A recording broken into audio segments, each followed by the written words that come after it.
Maar als je hier gaat, Ja.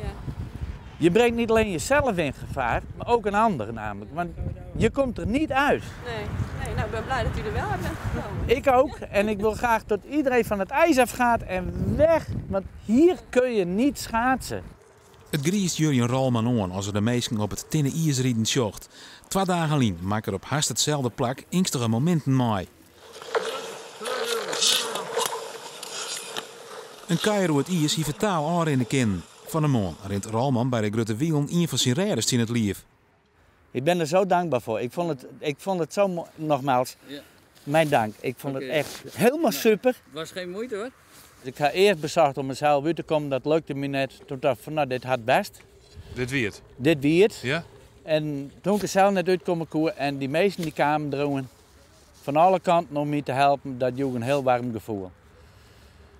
Alleen nog dat lukte net zo makkelijk. We stonden daar met een man of, nou ik denk 20, 25.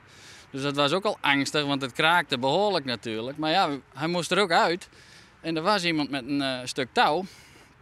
Dus dat naar hem toegegooid. Uiteindelijk slaagt het hem om Ralman uit het wek en op een wal te krijgen. Daarna kwam Liekwas de klappas. Het is net even van je wordt wierd en je loopt droge kleren aan en je bent weer klaar. Ik had vannacht voor het eerst een beetje slept.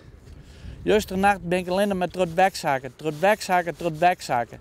Daarom is er Joet weer bij de Grote Wielen om mensen te waarschuwen. Want het boetenwetter is nog heel niet gevaarlijk en dat zit hem heeg.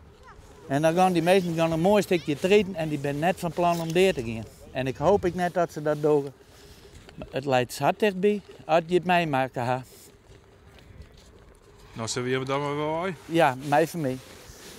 Want ik vind je fieste gevaarlijk. En die meesten die luisteren je dan net, ze willen deze op en ik vind het wel goed. Domme idioot.